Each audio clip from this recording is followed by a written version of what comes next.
Hey guys, welcome back to my channel. If you're new here, my name is Anna and I make New York City based adventure videos packed with love and positivity.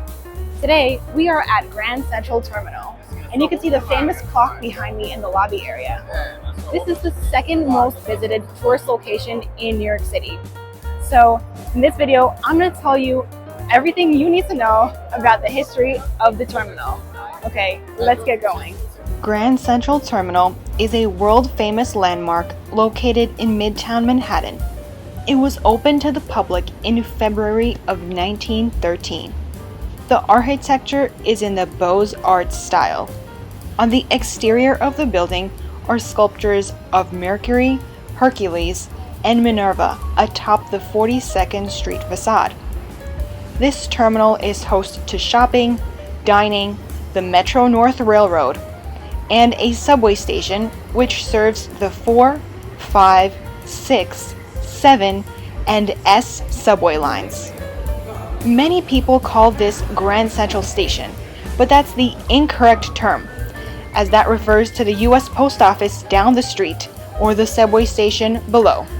One of the main attractions at Grand Central Terminal is the four-faced opal clock, which is in the middle of the main concourse above the information booth. Grand Central Terminal is the second most visited destination in New York City, with 750,000 visitors every day. And in case you're wondering, the most visited destination in New York City is Times Square. If you haven't seen my video on Times Square, I'll leave the link in the description box. William Wilgus was tasked with the job of creating a modern transit hub and permanent terminal in New York City.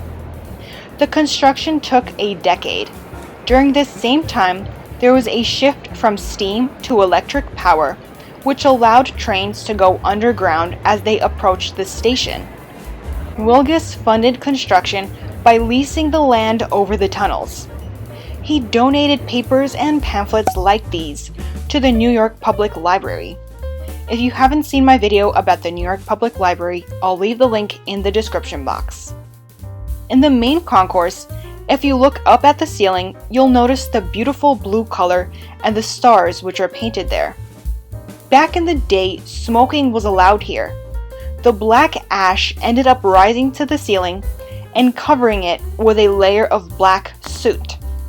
The ceiling had to be cleaned by professionals, and when they did so and restored it to its previous glory, they left a small black patch to show how dirty the area happened to be before they cleaned it. If you look carefully, you could see the small black patch on the ceiling. Here I'm zooming in and showing it again. It's that small dark rectangle between the blue and the white. When walking through the hallways, you might see these domed arches. If you stand in one arch and have a friend stand on the other end, and you talk into it, the sound will go through the arch and over to the other side. This is known as the whispering wall. It's a bit odd to see people standing in those corners and talking, but if you do come here, I recommend you try it out yourself. I'll demonstrate it now. So you might be wondering, why am I standing in this corner? So the really cool thing about this area is that if you talk into this corner like this, then the sound travels up here and across to the other end, and the other person can hear you. That's quite amazing, right? Well, let's give it a try and see if it works. Can you hear me? Okay, so here's the verdict. Just tried out the wall and it is incredible. It works so well.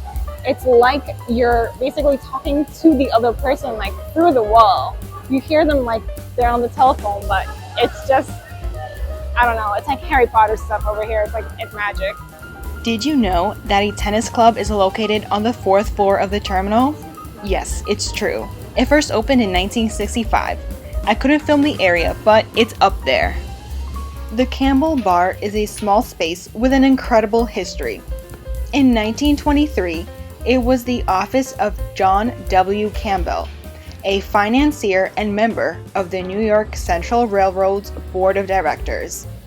At night, he used to turn his office into a music recital hall. After his death in 1957, this space turned from an office to a jail and then a gun storage area. Finally, it was transformed into a bar. In 2017, this space was restored to its original glory. This is what his original office space looked like. The design of Grand Central Terminal merged elegance with efficiency. There are large, majestic spaces, and particular attention was paid to the smallest design details. There are bronze and stone carvings, ornamental inscriptions, sculpted oak leaves and acorns, which are symbols of the Vanderbilt family, and chandeliers. Tennessee marble was used for the floors, while Botticino marble was used for wall trim. Imitation Cayenne stone was used for the walls. Why were symbols of the Vanderbilt family used here? Cornelius Vanderbilt was one of America's great tycoons who built his wealth in railroads and shipping businesses. He was an important person who helped transform New York's infrastructure. Trade and banking were the main industries in New York in the early 1800s. This is what drew new businesses and people to the area and fueled growth. Railroads were part of this growth in the city, and by the 1830s, New York City's first railroad line connected the Harlem River to Prince Street. This allowed the city to expand northward from Lower Manhattan. The main railroads at the time decided to coordinate their services and share a new transit hub, which would be located at 42nd Street. The original construction was not large enough for the actual traffic that it brought to the area, so a new annex had to be built, double its original size. Cornelius Vanderbilt was the owner of one of these main railroad lines. If you're interested in an official Grand Central Terminal tour, then I'll leave the website with more information linked in the description box. Thank you so much for watching this week's video. I really hope you liked it and found it to be informative. If you did, leave a like, subscribe to my channel for more New York City content, and join me on Instagram at Miss Anna Adventures. I look forward to hearing from you and seeing you in next week's video. Take care, bye!